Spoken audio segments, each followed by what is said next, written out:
semi-final, the first semi-final of the weekend, which will be Kaizer Chiefs up against Sundowns, Mamelodi Sundowns at the Mamelodi Stadium. We are kicking off at 1500 hours, with gates opening at 11 o'clock. Joined by the home team coach, Coach Molefi Ntseki from Kaizer Chiefs, just to preview this fixture. Coach, I've been asking a similar question. Your approach to this one, for you it's a home fixture. Do you approach it with the second leg in mind, or is it just a once-off approach and then you worry about the second leg afterwards? Thanks very much and good afternoon, members of the media. I think it's a cup game, and in a cup game you don't plan for the future because you have to put the base right. And putting the base right, I think, is for you to plan for the first leg, and then the second leg will take care of itself. Why? Because you've got matches to play in between the first leg and the second leg. So our approach has always been each game we play is a cup final. So there's not much of a difference for us going into this game, because we are very happy with the progression that we see in the team in terms of our performances, in terms of our scoring goals. So I think the approach will be the same. It's Sundowns. We all know how we played against Sundowns the last game we played against them. But the most important thing is that it's a cup game. In a cup game, you don't choose opponents. You have to prepare for everybody that comes around for you to go to the next stage. So we are looking at one game at a time, and that one game at a time, it's Sundowns the first leg. Thank you very much, Coach. Let's take questions from the floor. Benjamin, I've noted you. I want somebody, a new hand. Let's go to Sihle, the back. Tiseto will be number 2. Good afternoon, Coach. Sihle from Soweto. Coach, you've already faced Sundowns this season in the league. If maybe you can tell us what were some of the takeaways from that game that I'm going to use this coming weekend? Yeah, I think they have played a number of games before we play them on Saturday, and I think they've been doing very well. And I think we have seen their game model. They have got an identity in terms of how they play as a team. And when you look at our second half, when we played them at Attersville, you could see that we applied ourselves much better. In the second half, there was a bit of confidence and belief in our approach. We corrected a few things at halftime. But the most important thing on Saturday, we'll have to put our front foot forward. And putting our front foot forward, we always give respect to Sundowns as a team, not necessarily because we lost against them in the last game. I think we are going into this game having lost that game, knowing very well that a lot is at stake for us as Kaizer Chiefs, and we have to perform on the day. Performing on the day, it means we have to score goals and defend goals. Thank you, Tiseto. And then Michal. Thank you very much. Tiseto from City Press. Coach, just maybe as a follow-up to what your answer now. From what you have seen from Mamelodi Sundowns, do they have a weakness that you can exploit? Yeah, any team has got its own weaknesses, and the Sundowns, I don't think they're different to any team that we have in the PSL. In possession, they are very dangerous, but the question is, when they lose possession, which areas can you exploit? And that is basically what we'll be working on. When they start play from the back, we are fully aware that everything starts from the goalkeeper. They slow the game down, creating those openings so that they can come into half spaces and make the runs behind or the runs in front of the defense. But I think the analysis that we normally do is going very well, because if you look at the games they have played, there were very few chances that Richards Bay created against them. Even yesterday, you could see Polokwane City, there were chances that they could easily get a goal. But I think they've been very solid with their goalkeeper. If ever the defenders or the midfielders makes those mistakes, which are very normal in the game, the goalkeeper will always come in to help them out. So I think the weaknesses are very general. We are not going to be very specific, because being specific, it means we are alerting everybody that this is their strength and this is their weaknesses. Thank you, Coach. Michali? Coach Michal Bala from the Star newspaper. Coach Ulani just left the room, and then he made mention of how God is probably supporting the Chiefs because of the fortunes that have come out the last us that have followed the club over the years. So, Coach, do you think that maybe there is some proof into that element? And also maybe, how important is luck in football, Coach, considering the fact that not every best team wins at the end of the day, but in such an important tournament like the MTN8, a goal could go a long way into actually marching into the final of the competition. We can say the same about any team that is doing well in the league or in the cup games. Look at Man City. There were games where they were very lucky to have won a game. But the most important thing is you going into that game with confidence and belief. And when you have the belief and the faith, obviously luck will be on your side. And I think they have benefited a lot when it comes to Sundowns. If you look at the 7 years of winning the league, there were moments where they were very lucky. So it is very normal. I think the time when Chiefs was winning, it was very normal to say things at times turn out for you. And I think if we can have that luck back, we'll be winning the league this year and winning all the trophies. Thank you. Matatsi here in front. Here in front. Yeah, thank you. Good morning, Coach. I know Brajev is going to kill me for this, but I'll have to ask anyway. We were with my former coach yesterday, and he did say some things about Chiefs to say, currently, as things stands, none of the Chiefs players doesn't deserve to be in the national team. Do you maybe want to respond to that, and do you agree with him? Do you disagree with him? Firstly, I was a Bafana coach, and I give respect to all the coaches, to all the clubs. You select players based on your approach to the game. You select players based on the ability that you want to bring to the game. You select players based on the tactical approach you have on the game. And I think if ever he doesn't see any of the Kaizer Chiefs players helping him out, it's a choice. Unfortunately, we haven't received any template from anybody to say if you want your players to be in the national team, these are the things to work out. But unfortunately, whatever he said, unfortunately I can't comment because I'm a Kaizer Chiefs coach and he's a Bafana coach. Thank you, Coach. I'm going to move to the left-hand side. We've given you guys a chance this side. We'll come back maybe this time. Mazola there. And I've also noted the Good afternoon, Coach. Just wanted to ask about Pule Modi. Obviously, he's a player that had been on the club's radar for some time until obviously he's now part of the team. Looking at his performances over the years at his previous club and now, how big of an improvement do you think he's made? And over the course of time, what more can we expect from Pule when you have the likes of Ashley and Ranga and the new striker Gonzalez? Goals are expected to come from the front players, but Pule seems to be chipping in almost quicker than maybe most of us expected him to contribute. I think it is the role of the coach to get the best out of players. I normally say to them, for them to make me a good coach, I have to make them good players. And I think the example I will always refer to is when Grealish moved from Aston Villa to Man City. On arrival as a big player from Aston Villa, he did not feature much in Pep Guardiola's team. The reason being he has to adapt in terms of how City plays in possession and out of possession. And I think he did well because now you're talking of Grealish being a starter in every game that Man City is playing. And I think the same goes with Pule and the rest of the guys who came from other teams. What is important is for them to adapt to the approach, adapt to the tactical approach of the team, and also understand how it's like to play for a team like Kaizer Chiefs. Because wherever you come from, you were a top player. The example that I've just made is that Grealish was not required to defend out of possession at Aston Villa. But when he got to Man City, every player on the pitch was required to defend when they have to defend, was required to go in attack whenever they have to attack. And I think that is the improvement that we see coming out of the players that we just brought to the club recently. Everybody is working very hard. Everybody is trying to understand the demands and the pressure that comes with in possession and out of possession. And I think our front four has been doing very well in terms of complementing each other when we go forward and when we are in defense. So I think the likes of Pule, Potsani, Ash, the tactical cohesion is there. We are building on every member of the team to have that understanding and to implement our game plan. Okay, let's move on to Velile.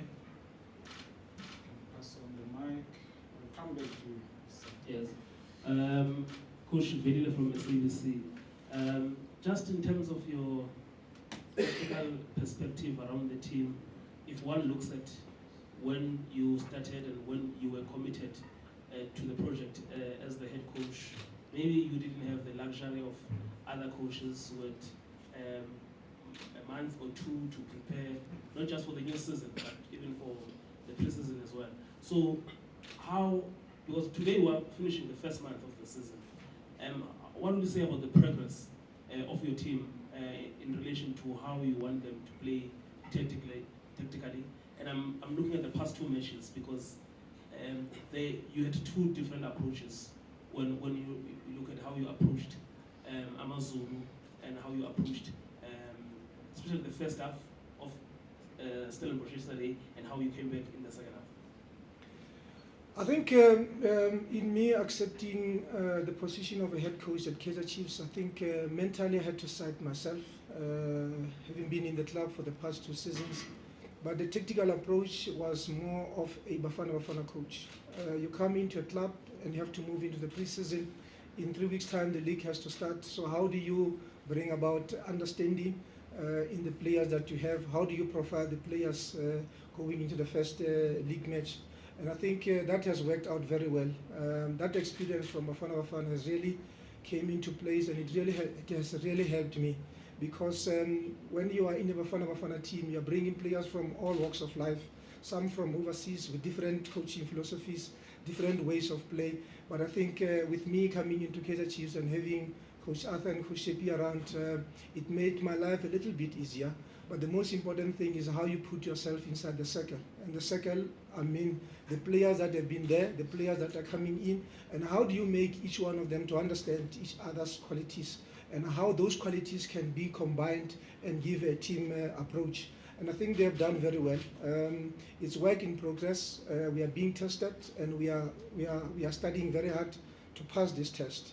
And you can't ask for a particular type of test for you to do well. It comes in different ways.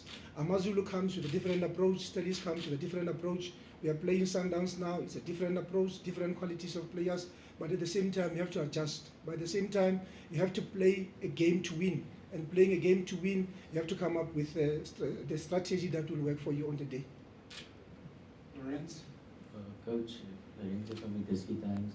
You mentioned that your front 4 players are obviously progressing and doing well.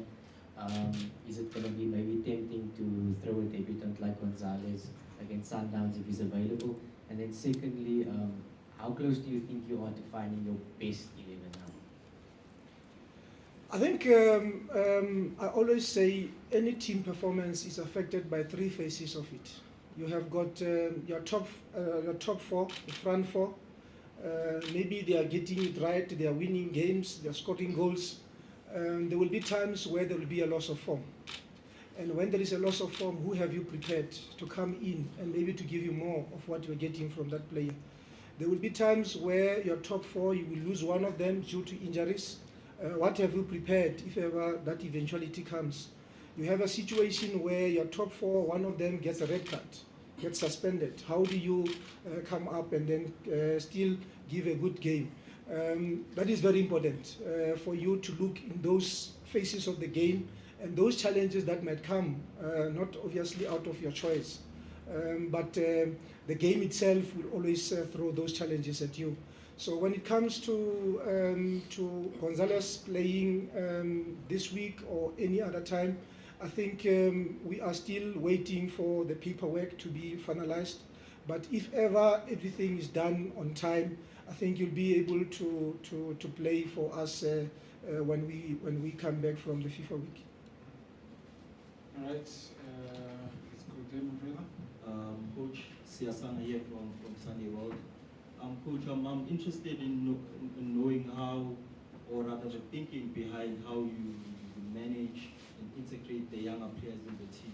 Because we've seen recently the Bushabalalas, something was running, coming off the bench as opposed to last season, whereby they were starting matches and so forth. So I'd like to get the thinking behind how you are managing them, or you managing them throughout the season.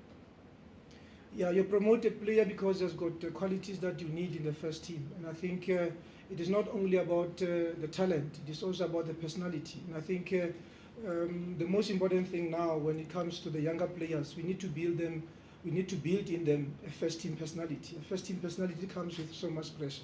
It is not only for him to be on the pitch and to enjoy himself. You have to play within the structure. You have to respect the opponents. You also have to give yourself, you have to give an A game. But the most important thing when you talk of youngsters coming into the first team, we are talking of tactical maturity. It is very important. That is why older players have got a high level of tactical maturity because they've been in the game for long.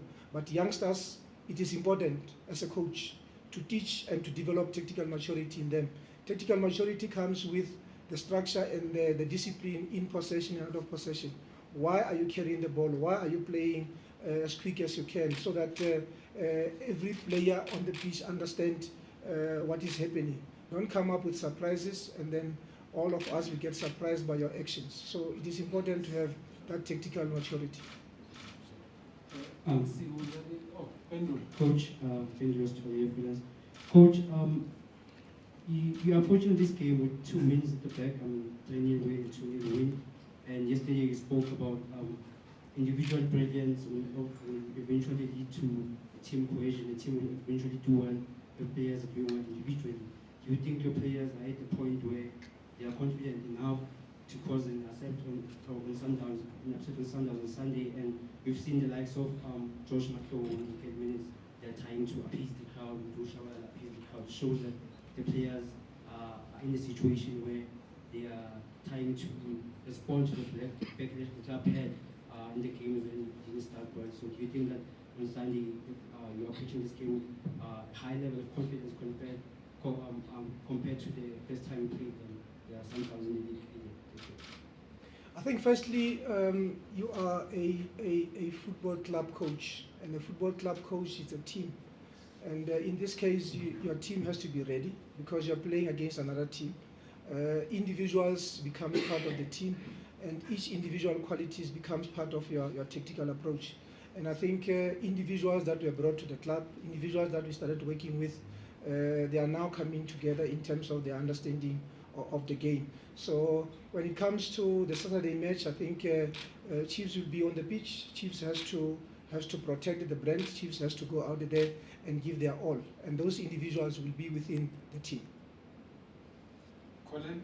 Coach, Colin Hans from Josie FM. Coach, coming from the debacle of Polokwane, the chaos in Polokwane, would you say this was an early rude awakening or maybe a wake-up call early in the season? Because it's not normal from the way things were done at Kaizer Chiefs. And also, just to check from the background of the 2 wins, would you say you're convinced that this boys understands the main mission? We might not be celebrating anything as of now because it's a huge responsibility. It's a big project that we are talking about. The disappointment that came with it has to be looked at, and we have to do things differently.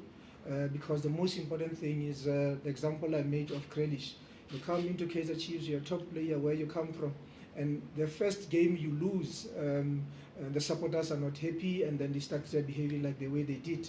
What was important for me was to go back into the dressing room and to talk to the players as if nothing has happened, because their confidence is more important, because you still have to use the same players going into the next match. And I think mentally we did very well in psyching our players, in making them understand that it's a different environment, and a different environment has to come up with different solutions. And I think tactically and on a personal level, we managed to come up with those solutions. And I think tactically there is a very steady progress in terms of the understanding, the confidence that we need to have in our players, in each one of them.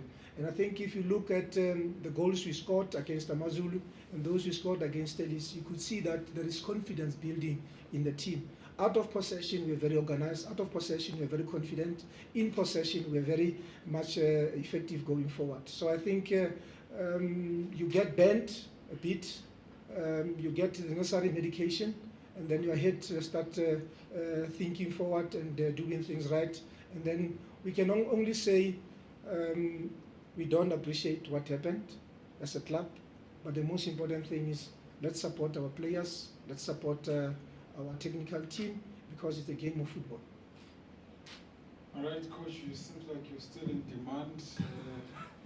We'll take only the last two questions and we'll close it. Far post to Mtogozisi. You've had a chance, Tiseto. Yeah. I'm looking for someone who hasn't asked in this round. Mtogozisi, go ahead. Mtogozisi, far post. Coach Edson Castillo, incredible footballer. So in the game against Cape Town City, I think there was a spell towards the end where he actually basically looked like Matt stayed in the six and he moved forward. What's his best position when you look at Edson Castillo? I've had this question many a times. When we were doing profile of him, he played as a 6, he also played as an 8. He scored goals for his team and also covered the centre backs very well. And I think the way we play with 2 6s, there are times where we push him forward because he has got the qualities of getting into the box and also scoring. So in answering this question, I remember Letladi Madubanya when he came to Celtic and I said, what type of a midfielder are you? He said, I'm a cocktail type of a player. So I think that's what we have from Edson Castillo. Cocktail. He's a 6 and an 8. And a 10. Last question. I'm looking for a new hand. Okay, in the absence of a new hand, then we can go back to Tisetu. Orumadi. Okay. Okay, thanks very much. Coach, how difficult or easy is it to motivate the boys to say, boys, maybe this is the one cup we can really win, also given that you win 4 or 5 matches and you're into the final? To motivate our players going into this game. To say, maybe we can end this long trophy round and this MTN8 for this year, maybe this is the cup we can win, given the weight or the pressure that comes with not having won a trophy for 8 years. What is important at Kaizer Chiefs now, what is happening, we are working on the 3 C's. Let's be calm, let's be in control of what is happening, let's be courageous as a team, but the most important thing, let's be confident. We are not reading much into the past, but we are looking very much in writing a new history. This new history has to come with a lot of challenges, a lot of personality expression in terms of what you do on the pitch, what you do at training, because I keep on saying nobody will ever put you in the team, in the starting 11. You have to put yourself in the starting 11. And that is a very fair competition that we have at the club. And that is why you see everybody is looking forward to be in the starting 11. Even those that are on the bench, even those that are in the grandstand, they're looking forward to say, if I come in the next game, I will do my best because I'm courageous, I'm confident, and I'm very calm in terms of what is happening. The history is for the historians, the future is for Kaizer Chiefs. On that note,